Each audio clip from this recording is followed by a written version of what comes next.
Film dimulai dengan menampilkan peristiwa tragis di mana terdapat sesosok mayat yang tergantung di pohon. Keesokan harinya seorang detektif yang bernama Landor dipanggil oleh petinggi akademi untuk menyelidiki kasus kematian salah satu kadet di akademi miliknya itu. Sesampainya di akademi, Landor langsung menuju lokasi kejadian.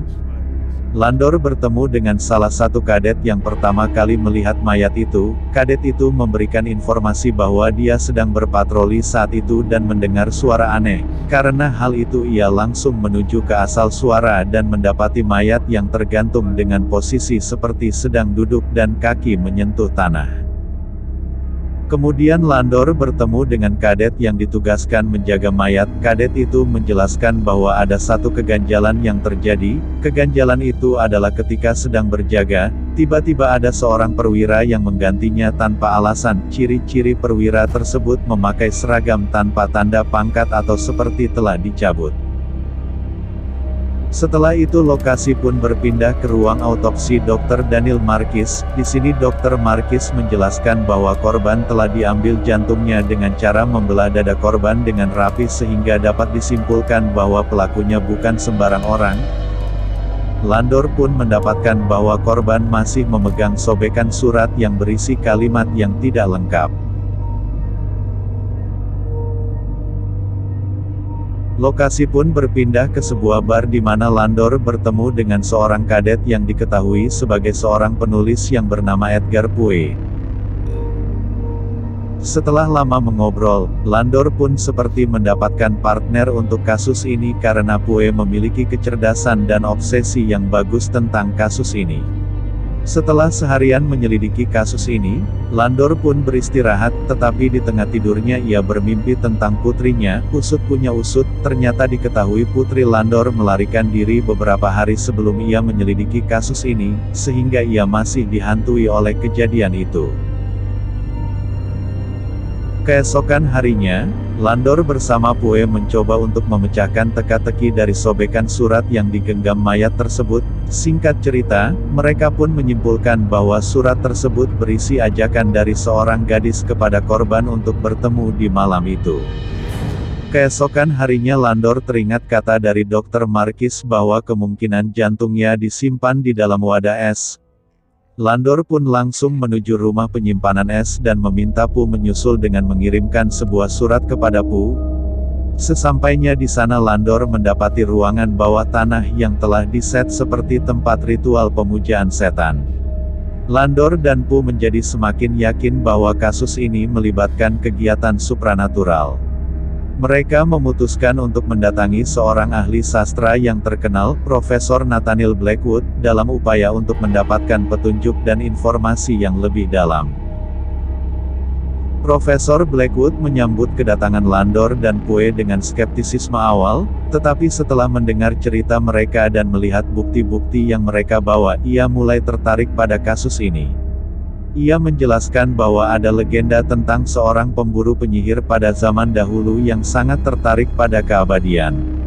Kemungkinan besar, kasus ini terkait dengan mitos dan cerita rakyat yang berhubungan dengan penyihir dan praktik-praktik gelap.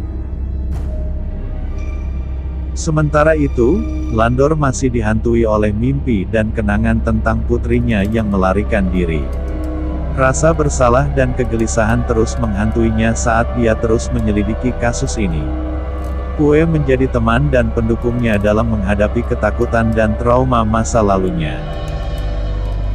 Selama perjalanan mereka dalam menyelidiki kasus ini, Poe mulai merasakan ketertarikan kepada Lea Marquis, seorang perempuan muda yang merupakan putri dari Dr. Daniel Marquis, ahli patologi yang terlibat dalam autopsi korban.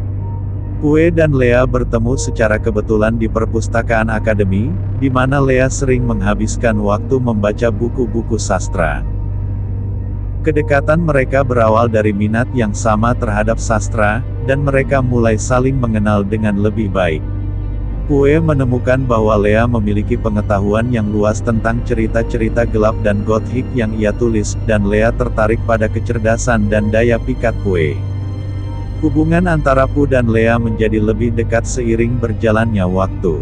Mereka mulai saling berbagi pengalaman pribadi dan masing-masing menemukan dukungan emosional dalam satu sama lain di tengah kegelapan dan misteri yang melingkupi kasus ini.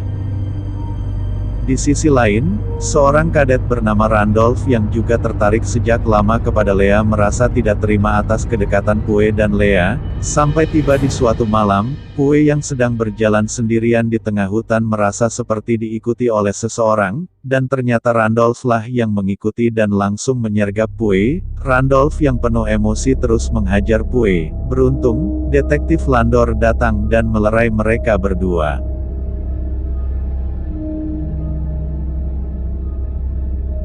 Keesokan harinya, Akademi dikejutkan lagi dengan penemuan mayat yang tergantung di pinggir tebing dengan sobekan di bagian dada seperti korban sebelumnya. Landor pun terkejut mengetahui identitas mayat tersebut adalah Randolph. Tuduhan pun banyak yang jatuh ke Pue karena peristiwa malam itu. Landor pun sampai menginterogasi Pue. Pue pun akhirnya menjelaskan semuanya dan berhasil lepas dari kecurigaan Landor.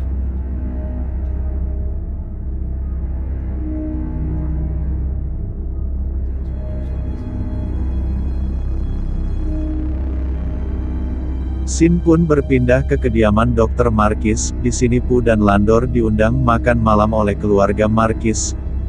Sempat cekcok di meja makan, mereka pun akhirnya bubar. Landor pun pergi mengendap-endap ke salah satu ruangan dan menemukan seragam yang tanda pangkatnya telah dicabut. Kemudian Landor dikejutkan oleh Miss Markis yang ternyata berada di ruangan itu. Landor pun menaruh curiga kepada keluarga Markis dan langsung mendatangi Dr. Markis untuk menginterogasinya. Landor pun mendapat fakta bahwa Lea sedang sakit dan terpaksa harus melakukan ritual sesat untuk bisa bertahan hidup. Landor yang panik langsung pergi mencari keberadaan Pue yang diketahui sedang bersama Lea. Scene pun berpindah di ruangan ritual di mana terdapat Artemus, Lea dan juga Pue yang seperti sedang terhipnotis. Di sini terlihat bahwa mereka akan melakukan ritual tersebut di mana Artemus yang bersiap membelah dada dari Pue. Beruntung, detektif Landor datang dan sontak mereka pun terkejut, sehingga Lea menyenggol lilin yang membuat ruangan itu terbakar.